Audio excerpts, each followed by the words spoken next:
ये कहानी उत्तर प्रदेश के लखनऊ गाजीपुर गांव का है। अंधेरी रात के सन्नाटे को चीरती हुई एक माँ की आवाज गूंज रही थी। भोला बेटा कहाँ हो? बारिश की बूंदें तेज हो चुकी थीं और हवा में एक अजीब सी सरसराहट थी। गांव के कच्चे रास्ते पर पानी भर चुका था और बिजली कड़क रही थी।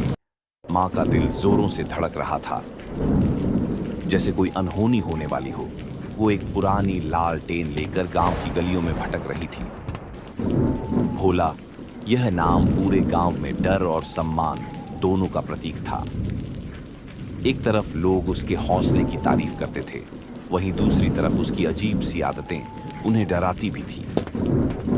भोला हमेशा रात के अंधेरे में ही निकलता था, खासकर जब बारिश हो रही हो। वो बारिश में भीगते हुए गांव के सबसे पुराने और वीरान बरगद के पेड़ की तरफ जाता था। गांव वाले कहते थे कि उस बरगद के पेड़ में एक भयानक आत्मा रहती है, जो हर बारिश की रात एक मासूम की जान ले लेती है। चंपारण मां ने कई बार उसे रोका था, पर भोला नहीं मानता था। वो कहता था, मां, वो आत्मा मरी हुई है। चंपारण मां को यह बात हमेशा अजीब लगती थी। आज फिर वही रात थी और भोला गायब था। चंपारण मां ने गांव के मुखिया रामलाल को आवाज लगाई, मुखिया जी, मेरा भोला नहीं मिल रहा है। रामलाल और कुछ गांव वाले घर के बाहर आए। रामलाल ने कहा, चंपारण, तुम फिर से उसे बरगद के पेड़ की तरफ ढूंढ रही हो। मैंने कितनी बार कहा है, उस बरगद के पेड़ के पास मत जाया करो। सब मिलकर भोला को ढूंढने लगे। बारिश और हवा की वजह से ज्यादा कुछ दिखाई नहीं दे रहा था। वे सब बरगद के पेड़ की तरफ बढ़े। जैसे जैसे वे बरगद के पेड़ के करीब पहुंच रहे थे, हवा और तेज हो रही थी, जैसे कोई उन्हें रोकना चाह रहा हो। बरगद के पेड़ के पास पहुंचकर उन्हें एक अजीब सी गंध महसूस हुई। रामलाल ने डरते हुए कहा, चंपारण, मुझे लगता है कि हमें वापस चले जाना चाहिए। लेकिन चंपारण मां कहां रुकने वाली थी। वह दौड़ी और बरगद के पेड़ के पास चली गई। पेड़ की मोटी जड़ों के बीच हर तरफ खून बिखरा हुआ था। चंपारण मां ने जमीन पर देखा तो उनका दिल बैठ गया। वहां भोला की लालटेन गिरी हुई थी। उन्हें लगा कि भोला मर चुका है।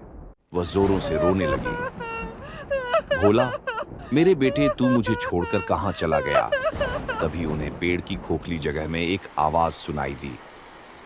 चंपारण मां ने देखा तो भोला वहां एक बूढ़ी औरत के साथ बैठा था। चंपारण मां ने डरते हुए कहा, भोला, यह कौन है? गांव के लोग बरगद के पेड़ के पास पहुंचे तो उन्होंने देखा कि वहां सिर्फ एक लालटेन पड़ी हुई है। चंपारण मां वहां गुमसुम बैठी हुई थी। उनकी आंखों में सिर्फ आंसू था। रामलाल ने उनसे पूछा, चंपारण, भोला कहां है?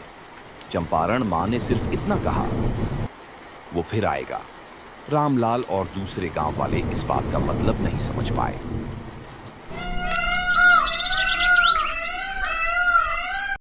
कई साल बीत गए।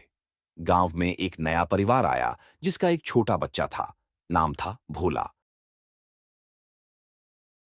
बारिश का मौसम आ चुका था। एक रात जब तेज बारिश हो रही थी तो भोला अपने माँ बाप से कहा, माँ, मुझे उस बरगद के पेड़ के पास जाना है, मुझे कोई बुला रहा है। भोला के माँ बाप ने उसे रोका, पर वो नहीं रुका। वो बारिश में भागता हुआ बरगद के पेड़ की तरफ वो चला गया। उसके पीछे उसकी माँ भाग रही थी और इस तरह यह कहानी हर बारिश की रात दोहराई जाती रही। प्लीज दोस्तों, चैनल को सब्सक्राइब कीजिए, वीडियो को लाइक कीजिए, दोस्तों में शेयर कीजिए।